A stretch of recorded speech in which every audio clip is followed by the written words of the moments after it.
Rajesh law centre में आप लोगों का स्वागत है।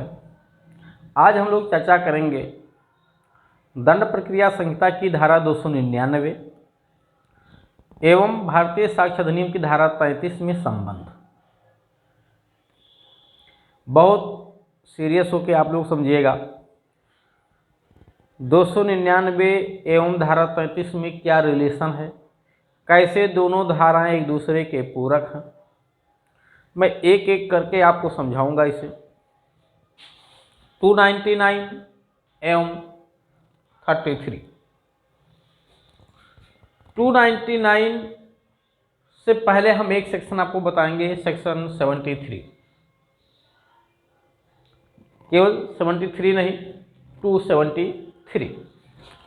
भारतीय साक्ष्य विधि की धारा जो 33 है, इसका रिलेशन कैसे इन धाराओं से हो रहा है, आइए समझते हैं। धारा 273। धारा 273 कहती है, अध्याय 23 की ये दूसरी धारा है दंड प्रक्रिया संहिता की। धारा 273 में स्पष्ट किया गया है कि अभियुक्त की उपस्थिति में ही साक्ष्य लिया जाए। यानी जब कोर्ट किसी अपराध का संज्ञान लेता है, धारा 190 के तहत, चाहे पुलिस रिपोर्ट पे या परिवाद पे या सोमोटो या स्वतः सूचना पे, तो संज्ञान लेने के पश्चात अभियोजन से साक्ष्य की मांग की जाती है, जब तक कोई प्रिजम्पशन न किया गया हो या अभियुक्त के द्वारा अभिवाक न किया गया हो। ऐसी स्थिति में जब अभियोजन से साक्ष्य की मांग की जाती है, तो जिस डेट में साक्ष्य पेश किया जाना होता है, जैसे आप सेशन ट्रायल देखेंगे तो धारा 230 एवं 231 में साक्ष्य मांगने की बात की गई है और उसके डेट बताए गए हैं। तो उस जब साक्ष्य पेश होता है, जिसको कहते हैं फाइल साक्ष्य पे चली गई है, तो जब साक्ष्य पेश करना होता है तो अभियुक्त की उपस्थिति होनी जरूरी है। अभियुक्त की उपस्थिति होनी जरूरी है। 273 में कहा गया है, जब तक इस संहिता में अन्यथा कोई उपबंध न किया गया हो। यानी अगर कहीं पर्सनल अपीयरेंस से छूट देने की बात की गई है, तब तो फिर 273 का नियम लागू नहीं होगा। जैसे पर्सनल अपीयरेंस की छूट की बात अगर आप सीआरपीसी में ही देखेंगे तो धारा 205 फर्स्ट स्टेज पे छूट, धारा 206 स्पेशल मामले के नाम पे छूट है, जहाँ पीटी ऑफेंसेज के नाम पे। उसके बाद 317 ड्यूरिंग प्रोसीडिंग बीच में छूट दिया जाता है, जिसको हाजिरी माफी भी कहते हैं। इसके अलावा अगर किसी स्पेशल लॉ में कहीं छूट की बात की गई है तो अलग की बात है। अगर छूट की बात नहीं की गई है तो अभियुक्त की उपस्थिति में साक्ष्य लिया जाएगा, ये धारा 273 कहती है। अब यहाँ पे एक बात और समझना है आपको कि 273 में संशोधन किया गया है और अब रेप के मामलों में साफ तौर से लिख दिया गया है कि साक्ष्य ले जाते समय जहाँ महिला की उम्र 18 साल से कम हो, वहाँ अभियुक्त से उसका आमना सामना नहीं होना चाहिए। यानी ये एक नियम का एक अपवाद बना दिया गया। खैर मूल सीआरपीसी में ऐसा नहीं था। खैर चलिए, वो तो लिख दिया गया, अच्छी बात है। अब 273 एक नियम है कि अभियुक्त की उपस्थिति में साक्ष्य लिया जाए, जब तक अन्यथा छूट का प्रावधान न दिया गया हो। तो ये धाराएं हैं जहाँ छूट का प्रावधान दिया जाता है। लेकिन इसका अपवाद, अगर यहाँ छूट का प्रावधान नहीं है, फिर भी एक अपवाद है 299। और 299 में कहा गया है कि अभियुक्त की अनुपस्थिति में भी साक्ष्य लिया जा सकता है। अब इसी को आपको समझना है। 299 में कहा गया अभियुक्त की अनुपस्थिति में साक्ष्य लिया जा सकता है, बट उस साक्ष्य को यूज नहीं किया जाएगा। कब तक? दो शर्तें लिखी हुई हैं। जब तक ये अभियुक्त कोर्ट में हाजिर नहीं हो जाता। तो अभियुक्त की अनुपस्थिति में साक्ष्य लिया गया क्यों? क्योंकि या तो अभियुक्त मिल नहीं रहा है, या उसको बुला के लाने में, पकड़ के लाने में काफी विलंब होगा। ऐसी स्थिति में अभियुक्त की अनुपस्थिति में भी साक्ष्य लिया सकता है। कोई महत्वपूर्ण गवाह है, व्यक्तिगत जानकारी है, उसको कहीं बाहर जाना है, या बीमार है, मर सकता है, ऐसी हालत में उसके साक्ष्य को लेके रख लिया जाएगा अभियुक्त की अनुपस्थिति में। लेकिन जब अभियुक्त आएगा कोर्ट में, तब उस साक्ष्य को अभियुक्त के खिलाफ यूज किया जा सकता है। तो प्रश्न यह है कि जिस गवाह ने, इस गवाह ने कोर्ट में गवाही दी है, ये है अदालत, अदालत के सामने इस गवाह ने अभियुक्त की अनुपस्थिति में गवाही दी। अभियुक्त की अनुपस्थिति में दिए गए गवाही की यदि साक्ष्य का यूज उस अभियुक्त के खिलाफ तभी किया जाएगा जब दो शर्तें पूरी हो। दो शर्तें ध्यान रखना, एक तो ये अभियुक्त उपस्थित हो और दूसरा ये गवाह अनुपस्थित हो, अब्सेंट हो। और इसका अब्सेंट होने का मतलब या तो ये मर गया हो, या तो ये मिल ना सकता हो, या तो इसको बुला के लाने में काफ़ी खर्चीला होगा, या काफ़ी समय बर्बाद होगा। ऐसी स्थिति में यानी अभियुक्त आ गया हो, गवाह किसी कारणवश कोर्ट में ना आ सकता हो, तब उस गवाह के द्वारा अभियुक्त की अनुपस्थिति में दिया गया साक्ष्य अभियुक्त के खिलाफ प्रयोग में लाया जा सकेगा।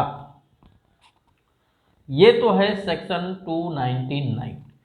दूसरा पैरा उसका कहती है कि यदि मृत्युदंड या आजीवन कारावास से दंडनीय अपराध का आरोप है, मृत्युदंड या आजीवन कारावास से दंडनीय अपराध का आरोप है, तो हाई कोर्ट या सत्र न्यायाधीश, ध्यान दीजिएगा, हाई कोर्ट या सत्र न्यायाधीश ऐसे कंडीशन में प्रथम वर्ग न्यायिक मजिस्ट्रेट से अभियुक्त की अनुपस्थिति में भी किसी साक्ष्य को लिए जाने की छूट एवं उसकी जांच करने की छूट दे सकते हैं। ध्यान दीजिएगा, मृत्युदंड या आजीवन कारावास दंडनीय अपराध का आरोप है तो प्रथम वर्ग न्यायिक मजिस्ट्रेट को, जो शायद इन अपराधों का ट्रायल कर भी सकता हो, नहीं भी कर सकता हो, क्योंकि आजीवन कारावास से दंडनीय अपराध का ट्रायल प्रथम वर्ग मजिस्ट्रेट कर सकता है, बट मृत्युदंड से दंडनीय अपराध का ट्रायल प्रथम वर्ग मजिस्ट्रेट नहीं कर सकता। तो यहाँ ट्रायल करने की छूट नहीं दी गई है। सत्र न्यायाधीश या हाईकोर्ट उसे साक्ष्य को लेखबद्ध करने एवं उसकी जांच तक करने की छूट दे दिया है, लेकिन वो यूज तभी किया जाएगा जब वो अभियुक्त हाजिर होगा। और यहाँ अभियुक्त का मतलब है ऐसा व्यक्ति जो पकड़ में आया नहीं है, बल्कि अज्ञात व्यक्ति के खिलाफ एफआईआर है, यानी कार्रवाई अभियुक्त के खिलाफ जो है वो अज्ञात व्यक्ति है। यहाँ अभियुक्त, दूसरे पैरा की बात मैं कर रहा हूँ, ये दूसरी उपधारा में। अब प्रश्न ये है कि आपने मोटा मोटा ये समझा कि अभियुक्त की अनुपस्थिति में साक्ष्य लिया तो जा सकता है, बट उसे यूज तभी किया जाएगा जब धारा 299 के तहत दो शर्तें पूरी हों। एक तो वो अभियुक्त कोर्ट में लाया जाए जब तक पर्सनल अपीयरेंस से छूट न दिया गया हो। दूसरी बात, वो गवाह जिसने अपनी गवाही कराई थी चीफ एग्जामिनेशन में, वो अब आने में असमर्थ हो गया, वो किसी भी कारण से कोर्ट में नहीं आ सकता। अगर वो आ सकता है तो आ करके उसे गवाही देनी पड़ेगी दोबारा, उसका जो पूर्व का स्टेटमेंट है वो यूज नहीं किया जाएगा। अब क्वेश्चन ये है कि धारा 35 एविडेंस का क्या रिलेशन है इससे? तो 299 भी संपूर्ण नहीं अपने आप में, ध्यान दीजिएगा, 299 अपने आप में अभी संपूर्ण धारा नहीं है। 299 केवल इतना कहते हैं कि उस गवाह का स्टेटमेंट अभियुक्त के खिलाफ साक्ष्य में लिया जाएगा। प्रश्न यह है कि उस अभियुक्त, उस गवाह का तो भी क्रॉस एग्जामिन कहाँ हुआ था, उस गवाह का तो भी मुख्य परीक्षा ही केवल हुआ था, और मुख्य परीक्षा तो गवाह जिसके तरफ से आता है बोलने के लिए माना जाता है कि उसी के फेवर में बोला होगा। तो अभी तो इसकी प्रतिपरीक्षा बाकी है, प्रतिपरीक्षा तो हुई नहीं इस गवाह की, कैसे यूज कर देंगे साहब? अभी तो उस गवाह की सत्यवादिता परखी नहीं गई, अभी तो उसकी सत्यता परखी नहीं गई, उस मामले में पहचान नहीं की गई। तो एविडेंस की धारा 35 कहती है कि ऐसा गवाह जिसने कभी कोर्ट में आके अपना चीफ एग्जामिनेशन लिखाया हो बट किसी कारण से दोबारा आने में असमर्थ हो गया किसी कारण, तो उसका स्टेटमेंट यानी उसकी गवाही साक्ष्य में पढ़ी जा सकेगी उसी केस में या किसी भिन्न केस में जो उसी मामले से रिलेटेड, उन्हीं पक्षकारों के मध्य, उन्हीं बात को लेकर के या उनके हित प्रतिनिधियों के मध्य में। लेकिन जिस गवाह ने यहाँ गवाही अभियुक्त की अनुपस्थिति में 299 में दिया, शर्त कि वो तभी यूज किया जाएगा जब अभियुक्त हाजिर हुआ हो, गवाह ना आ पाए। और क्या शर्त है? मामला सेम हो, वही मामला हो, या उसी से रिलेटेड मामला हो, या और या तो वही पक्षकार हो या उनके हित प्रतिनिधि हो, यानी पक्षकार मर गए हो तो उनके जो प्रतिनिधि जुड़े हुए, रिप्रेजेंटेटिव लोग जुड़े हुए हों। और एक बहुत महत्वपूर्ण शर्त है 233 में लिखा है कि क्रॉस एग्जामिन करने का अवसर क्रॉस एग्जामिन करने का अवसर अभियुक्त को दे दिया गया, यानी अभियुक्त ने क्रॉस एग्जामिन कर लिया। अब प्रश्न ये है कि अभियुक्त कैसे क्रॉस एग्जामिन करेगा, वो तो आया ही नहीं था, और जब वो आया तो गवाह नहीं आ सकता, यानी जब गवाह आया तो अभियुक्त नहीं, जब अभियुक्त है तो गवाह नहीं, क्रॉस एग्जामिन करेगा कैसे? तो इसके भी क्रॉस एग्जामिन करने का प्रावधान दंड प्रक्रिया संहिता में उस भारतीय साक्ष्य अधिनियम में दिया गया। सेक्शन 158 में उसे क्रॉस एग्जामिन करने का प्रावधान दिया गया कि अगर कोई ऐसा गवाह जिसने एक बार कोर्ट में गवाही दी हो दोबारा कोर्ट में ना आ सके, या चाहे धारा 32 के अधीन किसी व्यक्ति की मृत्युकालिक कथन हो, उसकी विश्वसनीयता कैसे परखी जाएगी, उसके बातों का खंडन कैसे किया जाएगा, उसकी बातों का कोरोबरेशन कैसे किया जाएगा, ये तीनों बातें सेक्शन 158 में बताइए। अगर कोई गवाह कोर्ट में आ सकता है, ध्यान दीजिएगा, तो उसके लिए 158 की जगह 3 धाराएं लिखी है, 145, 155, 157, ये 3 धाराएं लिखी हुई। कितनी धाराएं लिखी हैं? 3 धाराएं लिखी हुई। यानी अगर कोई गवाह जिसने कोर्ट में गवाही दी है अगर कोर्ट में आ सकता है तो उसकी बात का खंडन उसी के स्टेटमेंट से किया जा सकता है, चाहे वो ओरल हो या रिटन हो, 145 में, ठीक। उसके रिटन स्टेटमेंट से उसकी बात का खंडन किया जा सकेगा 155 में। उसको रिश्वत लेकर के आया है तो रिश्वत लेकर के गवाही देता है, निजी ज्ञान के आधार पे वो सत्य बोलने लायक व्यक्ति नहीं है, ठीक है। ऐसे 3 तरह से आक्षेप उसकी विश्वसनीयता पर 155 में लगाया जा सकता है। 145 में उसी के स्टेटमेंट से उसकी बात का खंडन किया जा सकता है। उसने 161 के बयान में, 164 के बयान में जो बोला है, कुछ और बोला है, आज कुछ और बोला, तो उसकी बात का खंडन किया जा सकता है। उसी की बात का कोरोबरेट किया जाता है संपुष्टि 157 में। जो बात उसने 164 के बयान में बोला था, ट्रायल में भी 10 साल बाद वही बात बोल रहा, तो उसको संपुष्ट किया जा सकता है।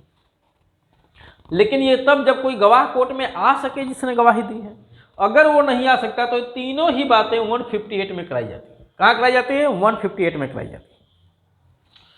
तो कुल मिलाकर आपने मोटा मोटा क्या समझा कि सेक्शन 273 CRPC कहती है कि अभियुक्त की उपस्थिति में साक्ष्य लिया जाएगा जब तक अन्यथा छूट न दिया गया।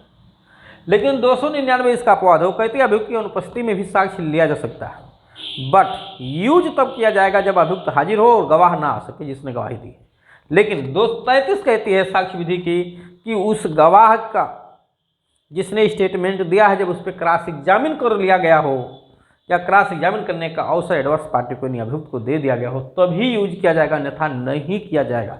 ये बात 299 में नहीं लिखी हुई है कि उस गवाह ने जो गवाही दी है उसको क्रॉस एग्जामिन कर लिया गया हो तभी यूज किया जाएगा। ये बात 299 में नहीं लिखी है। ये जब धारा 33 हम एविडेंस पढ़ेंगे तब निकल के आता है। तो धारा 299 एवं 33 का यही रिलेशन है कि दोनों 299 का पूरक है 33। जब तक हम धारा 33 एविडेंस की नहीं समझेंगे तब तक 299 अपने आप में आप समझ तो जाओगे उसको, बट उत्तर कहीं ना कहीं अधूरा है। चलिए, उम्मीद करते हैं आप लोगों को चीज़ें समझ में आई होंगी। हाँ, अगर कोई बात इतना समझाने के बाद भी मेरे नहीं समझ में आया होगा तो निश्चित तौर से मैं नंबर ऑलरेडी दे रखा हूँ। किसी भी बच्चे को, चाहे वो प्रैक्टिकल में हो, जो लोग प्रैक्टिस कर रहे हैं उन्हें, या किसी भी स्टूडेंट को नहीं समझ में आया तो इस नंबर पर संपर्क करके आप जानकारी ले सकते हैं। मैं इसका कोई चार्ज नहीं लूँगा। वैसे तो लीगल जानकारी के लिए चार्ज लिया जाता है, बट इस टॉपिक पे अगर आप कोई भी चर्चा करेंगे तो उसकी कोई फीस मैं नहीं लूँगा और आपसे निश्चित तौर से डिस्कस करूँगा। हाँ, एक बात मैं और बता दूँ कि हमारे यहाँ यूपी PCSJ APO HJS की ऑनलाइन एवं ऑफलाइन दोनों तरह की क्लास लगातार संचालित की जा रही है। जिस किसी बच्चे को तैयारी करना है वो इस नंबर पर संपर्क करके अपनी सुविधानुसार तैयारी के लिए क्लास ज्वाइन कर सकते हैं।